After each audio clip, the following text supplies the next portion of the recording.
Kapag tama ang paraan ng pagsasaka, ito ay nagbibigay yaman at kalusugan. Ang focus ko is really sa health ng tao. That's why we enrich the soil. The richer the soil, the plants will get the most nutrients from the soil. Then when we eat the vegetables, talagang fully packed yung mga nutrients nandun sa vegetable. Gusto ko, Organiko. Organic farming sa Benguet.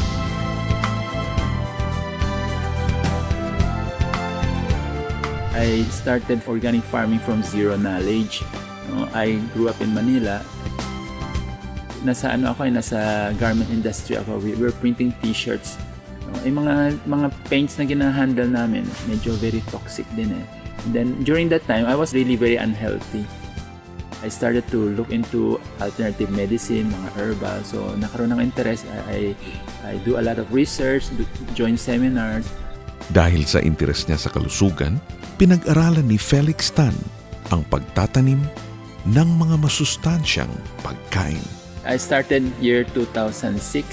Ang focus kasi ng itong farm is for mga anti-cancer healing vegetable. I have that name, Garden of Life, because it's focused on life nga lahat. What I promote is raw food diet. When you say raw food, you do not cook your food. No?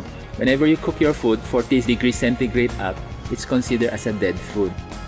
I'm not saying that there's no longer the vitamins, minerals, and mga medicinal properties. Meron pa nandyan, but there is no more enzyme. And enzymes, they are life. So the cancer patient, they need badly the enzyme. Sabi nga nila, only life can begets life. Death cannot begets life. So if you're eating dead food, like mga cooked food, then wala na enzyme. But if you're eating raw food, then that is a living food. Mas mainam kung di nilalapatan ng synthetic fertilizers at pesticides ang halaman upang mapangalagaan ang beneficial microorganisms. Ang mga ito ang nagpuproseso ng organikong material upang maging sustansya para sa tanim. Right now, we are growing 1,500 square meters ang area na ginogrow ng mga vegetables. The land area is 1.7 hectare. So there are still a lot of land area for expansion. We have 3 workers. All around actually sila. They gather the weeds and do the composting. And one is in charge of the nursery. And all of them help also in the production, in transplanting. We also grow spinach here, and spinach is very full of nutrients. But the problem with spinach is if you cook it, it will produce oxalates, and the oxalates will hinder the absorption of calcium. So the best way to eat the spinach is in a raw form. You eat it fresh. Then another crop we grow is the cilantro. It's actually an herb. The cilantro is a good chelator.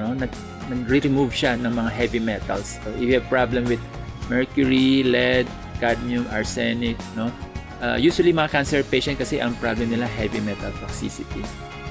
Bukod sa mga masusustansyang gulay at culinary herbs na ginagamit sa paghanda at pagluto ng pagkain, matatagpuan din sa Garden of Life ang medicinal herbs.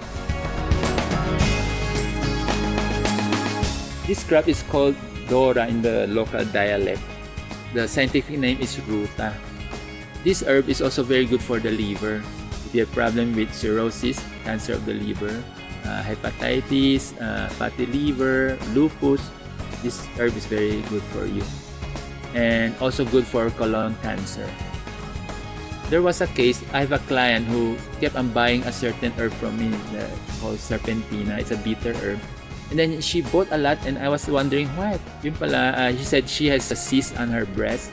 And after taking the serpentina, the cyst was reduced. One of the special crop that we grow here is the wheatgrass. The wheatgrass is considered as a superfood. It's a super detoxifier.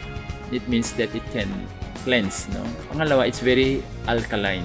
The cancer cells, they thrive in an acidic condition.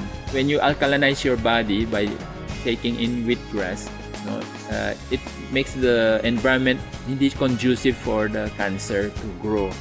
And then thirdly, it is a superfood, as they call it, a complete food. If you are a vegetarian, you'll be lacking one kind of vitamin, that is B12. But in wheatgrass, you can find B12 in wheatgrass. Ang vitamin B12 ay byproduct ng microorganisms na matatagpuan sa wheatgrass. Bukod sa vitamin B12, ang wheatgrass ay nagtataglay rin ng iba't ibang bitamina, mineral at amino acids. Very tough yung cellulose fiber ng grass, but the nutrients there is super rich. Just imagine the cow. How can the cow grow that big? Where does he get its protein? The protein of the grass can go as high as 40%. The meat that we're eating, like for example, you eat fish, chicken, or pork, the protein of the meat is just around 20%. But the grass can go as high as 40%. So we can see how the cow could grow that big.